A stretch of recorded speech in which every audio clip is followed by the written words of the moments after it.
மறுபடியும் உன்னை கட்டுவிப்பேன், நீ கட்டப்படுவாய் என்று கர்த்தர் வாக்குத்தத்தம் பண்ணுகிறார்.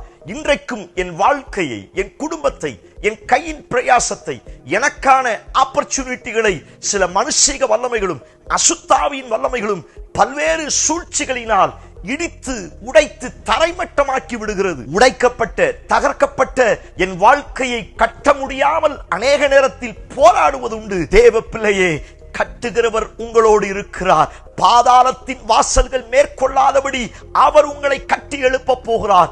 அலங்கம் கட்டி எழுப்பப்பட்டது போல, விழுந்து போன தாவீதின் கூடாரம் திரும்ப கட்டி எழுப்பப்பட்டது போல, விழுந்து போன சகல காரியங்களையும் நான் கட்டி எழுப்புவேன் என்று கர்த்தர் வாக்குத்தத்தம் பண்ணுகிறார். எந்த இடத்தில் யாரால் நீங்கள் உடைக்கப்பட்டீர்களோ அதே இடத்தில் அவர்களுக்கு முன்னே மீண்டும் மீண்டும் நான் உங்களை கட்டுவேன் என்று கர்த்தர் வாக்குத்தத்தம் பண்ணுகிறார்.